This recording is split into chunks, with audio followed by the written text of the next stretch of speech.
E os acidentes de trânsito não param de crescer no Brasil. A dificuldade de enxergar e o efeito colateral de alguns medicamentos estão aí entre as principais causas dos acidentes. No frio, o consumo de analgésicos e antihistamínicos atrapalham o reflexo dos motoristas. Para falar sobre esse assunto, nós estamos em contato aqui no Rádio ao Vivo com o oftalmologista, perito em medicina do trânsito e membro da Associação Brasileira de Medicina do Tráfego, Dr. Leôncio Queiroz Neto. Dr. Leôncio, boa noite para o senhor.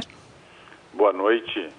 Doutor Leôncio, as falhas humanas são aí as principais responsáveis por esses acidentes no trânsito? É o que nós temos visto, porque apesar da vigência hoje da lei seca, nós não tivemos uma diminuição tão grande do número de acidentes como era o esperado. Então, verificando o que poderia continuar causando os acidentes, nós estamos mais preocupados, além de apoiarmos a lei seca, as associações medicamentosas e também ao exame da acuidade visual. Agora, doutor, dentre esses principais problemas aí que o motorista pode apresentar dirigindo, o que seria a dificuldade de visualizar o carro à frente? Quais seriam os principais problemas? Hoje nós temos no Brasil em torno de 30 milhões de motoristas que têm a idade aí dos seus 18 até os seus 55 anos. E estamos aí com quase 5 milhões de motoristas com mais de 55 anos. E muitos desses motoristas da terceira idade, eles não fazem a avaliação, a troca do óculos, que nessa idade é mais frequente, com a periodicidade necessária. Muitas vezes eles deixam para trocar ou próximo à renovação da Carteira Nacional de Habilitação, a CNH, ou até após uma reprovação no exame. E sem contar que nessa idade nós temos também um número grande de motoristas que fazem uso de medicações e de associações medicamentosas. Doutor, o senhor falou desse público idoso, desse pessoal mais velho. O senhor acha que todo mundo pode dirigir até a idade que for? Ou o senhor acha, assim como especialista, que chega uma hora que a direção também não dá mais para a pessoa por reflexo, por coordenação? O que o senhor pensa sobre isso? O exame de renovação da CNH não é apenas a medida da acuidade visual e a constatação das linhas de visão que o motorista vai enxergar. Nós temos pessoas de 93, 95, ao máximo que eu renovei uma carteira foi 95 anos, que tem boa acuidade visual. Mas também nós temos que avaliar a parte neurológica. Nós temos que ver a força que essa pessoa tem. Nós temos que ver se ela não tem hipertensão arterial, se ela está bem controlada e os reflexos que ela tem. Tudo isso em conjunto é que poderão renovar a Carteira Nacional de Habilitação. Nós podemos ter uma pessoa que tenha 100% de visão, de acuidade visual, e não tenha bom reflexo. Nós podemos ter alguns outros motoristas que tenham uma acuidade visual durante o dia boa e não tenham uma boa visão depois do pôr do sol. Existem restrições que o perito pode colocar, limitando a dirigibilidade do motorista. Você pode ter uma pessoa que, assim como você tem a necessidade do uso da correção óptica, que é a letra A, o código, você pode, se a pessoa tiver um ofuscamento, você pode limitá-lo a não dirigir após o pôr do sol. Você pode limitá-lo a não dirigir em rodovias de alto tráfego, alta velocidade. Então, cabe ao perito, na hora da renovação da CNH, após examiná-lo, emitir o laudo, a permissão do apto ou do inapto, e quando apto, esse motorista poderá ter restrições para a sua dirigibilidade. O senhor falou de alguns medicamentos, uma associação de remédios aí. Quais essas misturas perigosas aí no caso dos motoristas, doutor?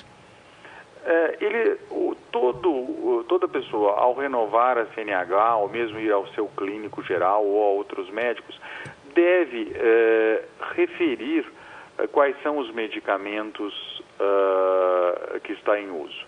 Por exemplo, uma pessoa que tenha algum problema cardíaco, ela deve evitar o uso dos anti-inflamatórios, que muitas vezes são usados como analgésicos ou não hormonais. Porque a combinação desses dois medicamentos, essas duas classes de medicamentos, podem trazer alguma alteração. Também os hipertensos, que às vezes têm asma, que vão fazer uso de cortisona, ele precisa ter cuidado, porque muitas vezes o corticoide pode aumentar a hipertensão arterial, levar a uma crise hipertensiva, e ele não vai estar bem no uso. Também os antiansiolíticos são medicamentos que podem induzir, muitas vezes, até a mimetizar um consumo de álcool. Ele pode alterar o exame do bafômetro. Então, as pessoas precisam estar conscientes das medicações que estão fazendo uso.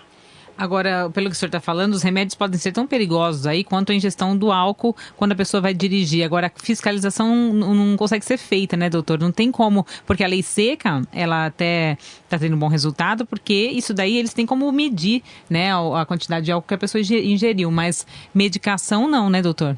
Exato, a medicação a gente não tem como medir isso, né, de uma maneira como faz com a lei seca. E também, muitas vezes, há uma omissão. Infelizmente, a gente tem que contar com a conscientização do motorista na ingesta e no efeito colateral que essas medicações podem causar. Isso devia ser feito até em campanha, né, doutor? De repente, conscientizar em forma de campanha, que as pessoas às vezes não sabem, que ficam alteradas de alguma forma com essa associação de medicamentos, né? Exato. Precisaria haver uma campanha, um apoio maior das nossas autoridades de tráfego no sentido dessa conscientização. Agora, por que nos meses frios esses acidentes crescem, doutor? Bom, nos meses frios há um consumo maior de medicamentos aí que são os antialérgicos, muitas vezes os descongestionantes ou mesmo os antihistamínicos, que são todos utilizados aí em doenças respiratórias. E esses medicamentos, eles causam uma diminuição do reflexo, uma diminuição da resposta do motorista na sua dirigibilidade. Doutor, a pessoa vai ficando mais velha, a gente vê muitos casos de catarata, alguns casos de glaucoma, a gente ouve falar, pessoas que nunca usaram óculos começam a usar. Todo mundo vai ter um dia isso? Todo mundo vai ter esse problema na visão quando fica mais velho, doutor? Olha, com a idade, nós necessitamos de uma iluminação muito maior. Uma pessoa com 60, 70 anos de idade, ela necessita de 3 vezes mais luz da força, entre aspas, em watts das lâmpadas do que um jovem de 20 anos, assim como na idade. Então, não só a iluminação precisa ser melhor, como também o check-up da sua visão com frequência. Muitas vezes em 2 anos você pode ter a pessoa está pela carteira de habilitação apta, mas houve a progressão de uma catarata e ela deixa de ter a acuidade visual suficiente para uma boa dirigibilidade. E isso tudo precisa haver uma conscientização da pessoa, porque o ato da pessoa ter a CNH é uma concessão do Estado ao cidadão, que ela pode ser revista, ou seja, você pode suspender temporariamente até uma cirurgia e depois, se ele mostrar que está em condições, ele volta a tê-la. E os diabéticos têm que ter mais cuidado ainda, doutor, com relação a esses exames oftalmológicos? Sem dúvida, os diabéticos, depois de 10, 15 anos da doença do diabetes sistêmico, ele pode ter manifestações oculares, e são manifestações que muitas vezes ocorrem de uma hora para outra, de uma maneira aguda, uma hemorragia vítrea, uma retinopatia diabética, e a pessoa pode perder a visão ou ter uma alteração da acuidade visual de uma maneira súbita. Doutor, crianças que mesmo que não apresentam, as pessoas em geral, e eu digo crianças porque nunca foram de repente ao oculista, né, ao oftalmologista, as mães devem levar como levam aos dentistas ou só se ela apresentar algum problema de visão? Não, as mães devem trazer as crianças para um exame oftalmológico já ali na fase pré-escolar, para a gente saber o quanto elas enxergam. Infelizmente, nós estamos num país que os homens, às vezes, ainda ao irem ao exército, fazem o exame da acuidade visual. E os dois sexos, quando vão retirar a CNH, fazem o exame da acuidade visual. E não é raro você descobrir pessoas que têm baixíssima visão e nunca se deram conta antes dos seus 18 anos. Então, o exame oftalmológico, ele deve ser realizado na idade ali pré-escolar. O tempo seco, doutor, ele pode causar doenças, a gente sabe da conjuntivite, mas existem doenças associadas ao tempo seco também nos olhos? Sim, a conjuntivite é um quadro importante que aparece nessa época pela baixa umidade relativa do ar e faculta a proliferação de muitas viroses, entre elas as conjuntivites virais. Ok. Doutor, para a gente finalizar, eu queria que o senhor ressaltasse de quanto em quanto tempo, então, a gente deve fazer um exame oftalmológico? Isso varia. Hoje, as crianças, logo que nascem, podem já realizar, ainda ali no berçário, o teste do olhinho, para saber se a criança não tem nenhuma doença, uma catarata congênita ou mesmo um tumor retiniano. E depois, na fase pré-escolar, as crianças que estão aí na fase pré-puberdade devem já começar os seus exames a cada ano e meio. E pessoas com problemas oculares, pessoas que têm doenças sistêmicas como a hipertensão arterial ou mesmo o diabetes, dependendo do quadro oftalmológico, muitas vezes as consultas devem ser semestrais.